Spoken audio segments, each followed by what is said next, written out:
I feel sorry sometimes for the young people who, believe this. Right. They don't do their own research. You were against same-sex marriage. Now you're for it. You defended President Obama's immigration policies. Now you say they're too harsh. You supported his trade deal dozens of times. You even called it the gold standard. Now, suddenly last week, you're against it. Will you say anything to get elected? Well, actually, I have been very consistent over the course of my entire life. I have always fought for the same values and principles. Just in July, New Hampshire, you told the crowd you, quote, take a backseat to no one when it comes to progressive values. I take a backseat to no one when you look at my record and standing up and fighting for progressive values. Last month in Ohio, you said you plead guilty to, quote, being kind of moderate and center. Do you change your political identity based on who you're talking to? No, I think that, like most people that I know, I have a range of views, but they are rooted in my values and my experience. I get accused of being kind of moderate and center. I plead guilty. Just for the record, are you a progressive or are you a moderate? I'm a progressive. All my grandparents, came over here, and turns out only one was an immigrant, 3 were not.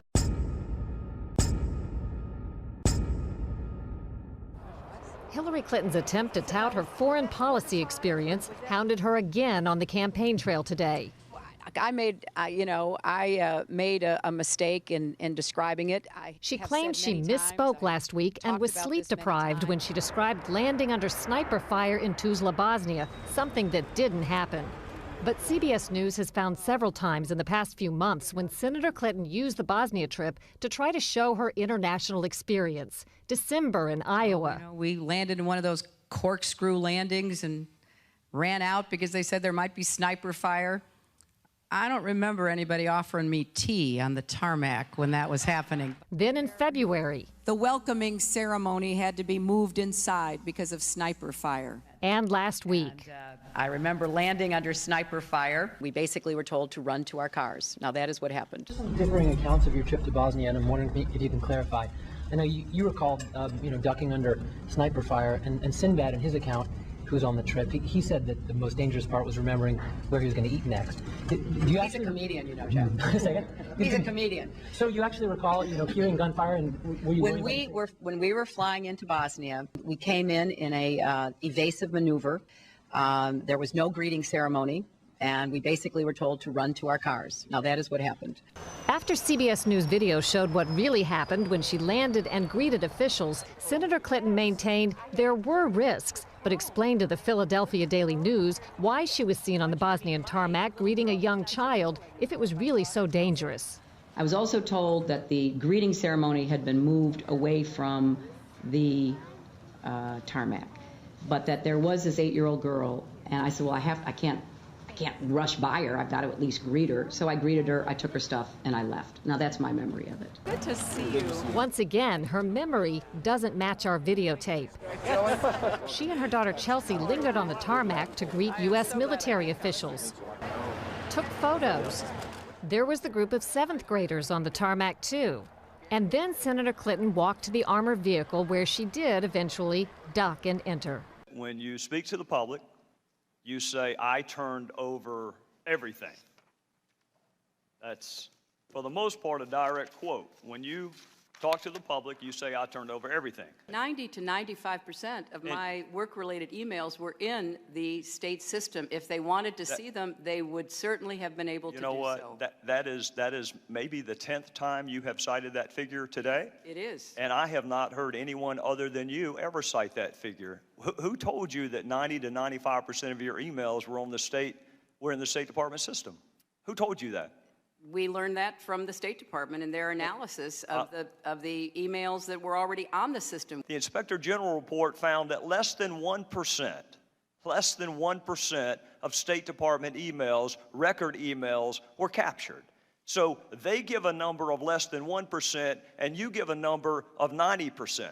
This pile represents the emails that you sent or received about Libya in 2011, from February through December of 2011. This pile represents the emails you sent or received from early 2012 until the day of the attack. There are 795 emails in this pile. We've counted them. There are 67 emails in this pile in 2012. And I'm troubled by what I see here. I can only conclude by your own records that there was a lack of interest in Libya in 2012. I did not email any classified material to anyone. There is no classified material. 110 emails in 52 email chains have been determined by the owning agency to contain classified information at the time they were sent or received. I provided all my emails that could possibly be work-related. Several thousand work-related emails that were not among the group of 30,000 emails returned by Secretary Clinton. I thought using one device would be simpler. She also used numerous mobile devices to send and to read email. There were no security breaches. It is possible that hostile actors gained access to Secretary Clinton's personal email account. It was my practice to communicate with State Department and other government officials on their .gov accounts. Hostile actors gained access to the private commercial email accounts of people with whom Secretary Clinton was in regular contact from her personal account. No doubt that we've done exactly what we should have done. They were extremely careless in their handling of very sensitive, highly classified information. People will be able to judge for themselves.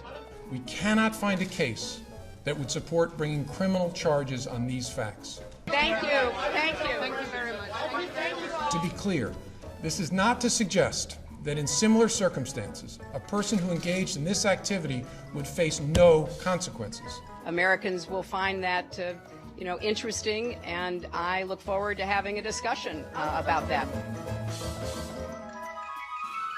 Did you review the documents where Congressman Jim Jordan asked her specifically, and she said, quote, "There was nothing marked classified on my emails, either sent or received," end quote. I don't remember reviewing that particular testimony. I'm aware of that being said, though. Did the FBI investigate her statements under oath on this topic? Not to my knowledge. Yeah, what's extraordinary is, first of all, it's documentation. This isn't just people pointing fingers at each other and saying things back and forth. These are records and documents of all the principals. It shows their communication, their favors, this kind of leveraging of government power and authority for personal gain and benefit.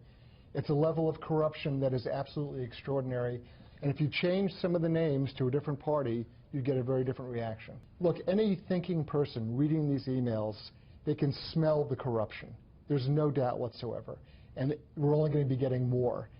Time and time again, you hear one thing in speeches, and then you see a campaign that has the worst kind of tactics, reminiscent of the same sort of Republican attacks on Democrats. Well, I am here to say that it is not only wrong, but it is undermining core democratic principles. Since when do Democrats attack one another on universal health care? I've looked at the legislation that Senator Sanders has proposed, and basically he does eliminate the Affordable Care Act, eliminates private insurance, eliminates Medicare, eliminates Medicaid, TRICARE, Children's Health Insurance Program. Just because Senator Obama chose not to present a universal health care plan does not give him the right to attack me because I did.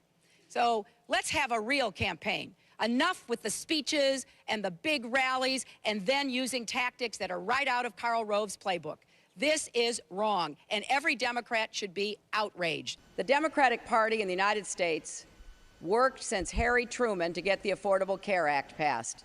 So shame on you, Barack Obama. It is time you ran a campaign consistent with your messages in public. I don't think that you are qualified if you get $15 million from Wall Street through your super PAC. But we came out of the White House not only dead broke, but in debt. A new report today claims that the Clinton Foundation gives about 10% of its money that it raises to actual charities and the services that they offer. Collecting funds from foreign governments and entities. And now the Washington Post reports total contributions to that foundation amount to $2 billion. Hillary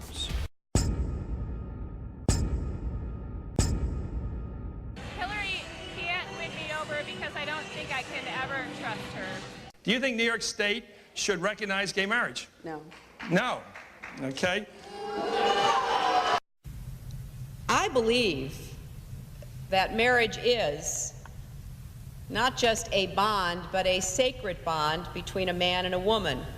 I have not supported same-sex marriage. I have supported civil partnerships and contractual relationships. I support marriage for lesbian and gay couples. I support it personally and as a matter of policy and law. So you're saying your opinion on gay marriage changed, or you changed your mind? I have to say, I think you are being very persistent, but you are playing with my words and playing with what is such an important issue. I'm just trying to clarify so I can understand. No, I don't think you are trying to clarify. I think you're trying to say that, I used to be opposed and now I'm in favor and I did it for political reasons, and that's just flat wrong. I don't think you are qualified if you have supported virtually every disastrous trade agreement. I have been a critic of NAFTA from the very beginning. It was one of the highlights of President Clinton's first term, passage of the North American Free Trade Agreement, also known as NAFTA. Critics blame NAFTA for the loss of manufacturing jobs in industrial states, including Ohio and Pennsylvania. Hillary Clinton helped get NAFTA approved. She held at least 5 meetings to strategize about how to win congressional approval. She helped the White House block opposition from labor and environmental groups, and she was the featured speaker at a crucial meeting. Participants in that event said, quote, her remarks were totally pro-NAFTA. My concerns about NAFTA expressed years ago have been well documented and verified. Oh, I think that everybody is in favor of free and fair trade, and I think that NAFTA is proving its worth. I think on balance, NAFTA has been good for New York and America. I was a Goldwater girl. I'm very proud that I was a Goldwater girl. Goldwater was against the '64 Civil Rights Act. 40,000 people, half of them Negroes, demonstrate against Goldwater. I am compelled to urge Negroes and all people of goodwill to vote against him. His election would be a tragedy and certainly suicidal almost for the nation and the world. They are going to people showing videos of Donald Trump insulting Islam and Muslims in order to recruit more radical jihadists. Fact checkers have said that she was wrong. It's been in news reports that ships have been leaving from Libya and that they may have weapons. And what I'd like to know is the annex that was close by, were they involved with procuring, buying, selling, obtaining weapons? And were any of these weapons being transferred to other countries, any countries, Turkey included? Senator, you'll have to direct that question to the agency that ran the annex. And I will see what information is available. And you're saying you don't know? I do not know. I don't have any information on that. Now, if WikiLeaks, in fact, does have emails proving that she did know, what does that mean to you? It's a felony to lie to Congress. You can get 5 years in prison. And we can't continue to say that the Clintons are above the law. I do believe that the CIA annex in Benghazi was procuring weapons, some of them to get them away from the jihadists in Libya, but some of it to ferry those weapons through Turkey into Syria. There have been many, many firsthand accounts. New York Times, London Times, Washington Times have all reported upon this. I know for a fact that the current Secretary of State is very aware of what the CIA is doing, and I can't reveal what I've heard from him, but I can tell you that he's aware of what the CIA is doing in Syria, and I find it hard to believe that Hillary Clinton, who all the news reports have said she was the biggest advocate for arming the Islamic rebels in Syria, many of whom turned out to be not only enemies of ours, some of them may have turned out to be ISIS, but some of them also turned out to be enemies of Israel as well. At least 3 of the families are on record as saying that as their loved ones' bodies sat at Dover Air Force Base days after the attack, Mrs. Clinton personally approached them and blamed the murders on this internet video, even though we now know that just 2 days earlier she had told the Egyptian Prime Minister that the video had nothing to do with it. The fact is, we had 4 dead Americans. Was it because of a protest, or was it because of guys out for a walk one night who decided they'd go kill some Americans? What difference at this point does it make? There was never a video-inspired protest in Benghazi. There was in Cairo, but not in Benghazi. Victoria Nuland, your spokesperson at the State Department, hours after the attack said this: Benghazi has been attacked by militants. In Cairo, police have removed demonstrators. Benghazi, you got weapons and explosions. Cairo, you got spray paint and rocks. 1 hour before the attack in Benghazi, Chris Stevens walks the diplomat to the front gate. The ambassador didn't report a demonstration. He didn't report it because it never happened. If there's no evidence for a video-inspired protest, then where'd the false narrative start? Started with you, Madam Secretary. During the day on September 11th, as you did mention, Congressman, there was a very large protest against our embassy in Cairo. The inflammatory video had been shown on Egyptian television, which has a broader reach than just inside Egypt. And if you look at what I said, I referred to the video that night in a very specific way. I said, some have sought to justify the attack because of the video. You mentioned Cairo. It was interesting what else Ms. Newland said that day. She said, if pressed by the press, if there's a connection between Cairo and Benghazi, she said this, there's no connection between the two. So here's what troubles me. Your experts knew the truth. Your spokesperson knew the truth. Greg Hicks knew the truth. But what troubles me more is I think you knew the truth. I want to show you a few things here. You're looking at an email you sent to your family. Here's what you said. At 11 o'clock that night, approximately 1 hour after you told the American people it was a video, you say to your family, 2 officers were killed today in Benghazi by an al-Qaeda-like group. You tell the American people one thing, you tell your family an entirely different story. Also, on the night of the attack, you had a call with the president of Libya. Here's what you said to him. Ansar al-Sharia is claiming responsibility. The next day, within 24 hours, you had a conversation with the Egyptian prime minister. You told him this. We know the attack in Libya had nothing to do with the film. It was a planned attack, not a protest. Yes, we came, we saw, he died. Did it have anything to do with your visit? No, I'm sure it did. I want Americans to know what the real Clinton administration is like. Mrs. Clinton is not a leader. She's a very, very angry person all the time. She's a dictator. She comes across as a dictator. I've seen her berate many people, and myself included. And I've never seen any example that would lead me to believe that she could lead this country. And then, frankly, there are those who are saying the best thing that could happen to us is be attacked by somebody. Just bring it on, because that would unify us. It would legitimize the regime. That's the reason I say, if anybody's going to do it, we ought to do it, because we have the capability of doing it. You know, we're not going to give anything up, and in fact, we're going to provoke an attack, because then we will be in power for as long as anyone can imagine. I represented New York, and I represented New York on 9/11. When we were attacked, where were we attacked? We were attacked in downtown Manhattan, where Wall Street is. I did spend a whole lot of time and effort helping them rebuild. That was good for New York, it was good for the economy, and it was a way to rebuke the terrorists who had attacked our country. It's time for the United States to start thinking of Iraq as a business opportunity.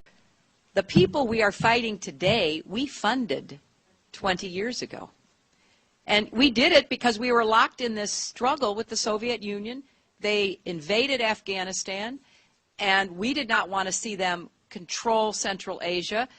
And we went to work. And it was President Reagan, in partnership with the Congress, led by Democrats, who said, you know what, sounds like a pretty good idea.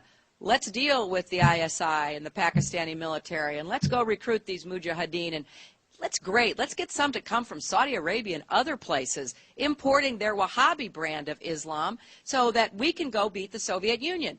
And guess what? They retreated, they lost billions of dollars, and it led to the collapse of the Soviet Union. So there's a very strong argument, which is, it wasn't a bad investment to end the Soviet Union. Your opponents are saying that that's really part of a larger pattern with you, that you often avoid taking firm positions on controversial issues.